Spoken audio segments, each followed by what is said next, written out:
ৰাজনীতিটো এতিয়া আমিও শিকিছোঁ, এতিয়া সকলোৰ লগতে কথা পাতিম, সকলোৰ লগতে আগন্তুক দিনত মিলি পেলাই ৰাজনীতি কৰাটো চেষ্টা কৰিম। প্ৰমোদ বড়ো ব্যৰ্থ হৈছে নেকি? মই নকওঁ, তেখেতৰ এটা সফল এজন ব্যক্তি, নিজৰ নিজৰ কেলকুলেশ্যন আছে। মোৰ লগত, মোৰ চিন্তাধাৰাৰ লগত তেখেতৰ চিন্তাধাৰাটো হয়তো মিলা নাই, তেনেকুৱা হ'ব পাৰে। কিন্তু তেখেতে UPPL ডাঙৰ এটা পদবীত আছে, সভাপতি।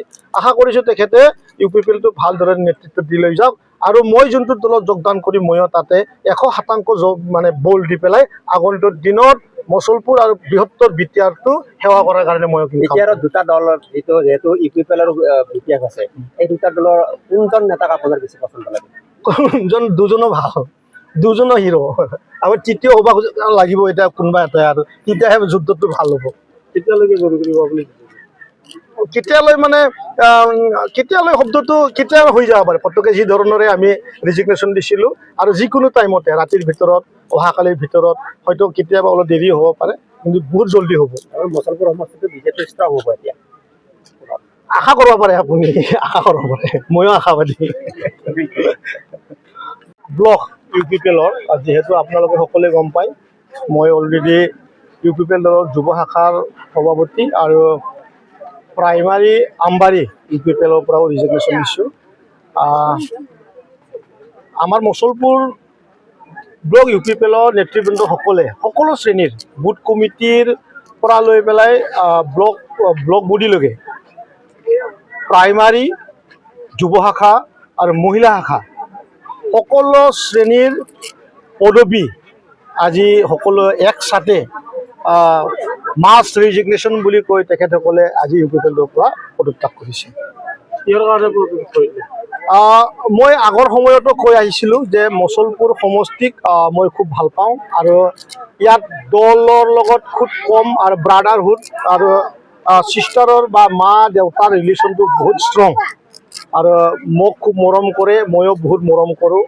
গতিকে এই সময়ত ৰাজনৈতিকভাৱে মোৰ লগত যি পৰিৱেশ আমি পাইছোঁ বা তেখেতসকলে অনুভৱ কৰিছে, সেই কথাটো সহ্য কৰিব পৰা নাই, আৰু একেলগে আগন্তুক দিনত মোৰ লগতে থাকি পেলাই আকৌ আমাৰ মচলপুৰ সমষ্টিৰ ৰাইজক সেৱা কৰাৰ আগ্ৰহ লৈ পেলাই তেখেতসকলে আজি এই পদক্ষেপটো লৈছে। কিমানজনে কৰিছে? ইয়াত আমাৰ ফুল বডি UPPL-ৰ 365 আমাৰ হয়, বুথ বডিৰ পৰা লৈ পেলাই, আৰু member primary body, block body সকলো উইংছত লৈ পেলাই ইয়াত আজি 320 মান আছে। কোনোবাই হয়তো এজন দুজন গাও বেয়া বুলি কৈছে, জ্বৰ হৈছে, সঁচাকৈ গৰম বহুত পৰিছে, তেনেকুৱা কৰি। কিন্তু মই যিমানটো জানো, পূৰ্ণাংগ ৰূপে এজনো ছিংগল মানুহ মানে পদবী থকা মানুহে বাদ থকা নাই। সকলো ইয়াত UPPL আজি শেষ শব্দটো ইয়াত ব্যৱহাৰ কৰিব নাই। সেইটো হয়, বহুত আলোচনা হৈছে, কাৰণ দলৰ যোনটো স্থিতি এই সময়ত বহুত মানে দুৰ্বল, আৰু ইয়াক ষ্ট্ৰং কৰাৰ যোনটো পলিচি, সেই পলিচিবিলাকক বহুত টাইম মই বহুত কথা ক'বলৈ চেষ্টা কৰি আছিলোঁ, কিন্তু সেই প্লেটফৰ্মটো পায়ো মই ইয়াক ৰাইজৰ ওচৰত নিব পৰা নাছিল। গতিকে ময়ো ৰিজিগনেশ্যন দিছোঁ, আৰু সেই কথাটো অন্য MCLA সকলো অনুভৱ কৰিছে, আৰু তেখেতসকলেও কৈছে যে আপুনি আগৰ বাঢ়ি থাকক, আমিও আপোনাৰ লগত আছোঁ, সেই কথাটো চলিছে। আপুনি প্ৰমোদ বড়োৱে যথেষ্টখিনি বিশ্বাস কৰিছিল, আৰু দুবাৰকৈ আপোনাক দিছিল। হয়, প্ৰমোদ বড়োৱে মোক বিশ্বাস কৰিছে, আৰু তেখেতৰ বিশ্বাসত আমি উত্তীৰ্ণ হ'বলৈ সক্ষম হৈছোঁ। ইয়াত আমি খুব ডাঙৰ কিবা এটা আছে বুলি নাভাবোঁ, কাৰণ বিশ্বাসটো আমি 35 লাখ মানুহকে, জনগণক লৈ পেলাই আমি ৰাজনীতি কৰিছোঁ।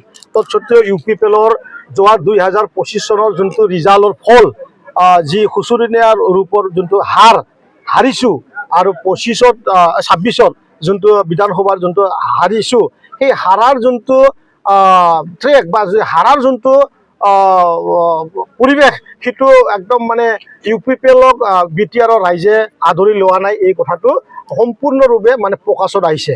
গতিকে আগন্তুক দিনত মই অলপ আগতে কোৱাটোৱে যে নতুন এটা চিন্তাৰে আগবাঢ়াৰ এটা দৰকাৰ আছিলে, কিন্তু সেইটো কাম অলৰেডি 2025-ত নহ'ল, 26-ৰ বিধানসভাৰ আগতো নহ'ল। গতিকে এতিয়া কেতিয়া হ'ব সেইটো কথা মই ক'ব নোৱাৰোঁ। মই এতিয়ালৈ এইটো খুব কথা পতা নাই। সকলো দলৰ মানুহবিলাকে আশা কৰিছে যে আমাৰ লগতে যোগদান কৰক, আৰু আগন্তুক দিনটো মানে ৰুলিং গভমেণ্টবিলাকৰ লগত থাকি পেলাই আমাৰ এইখিনি অঞ্চলৰ উন্নতিৰ কামটো আপুনি দায়িত্ব ল'ব লাগে বুলি কৈছে।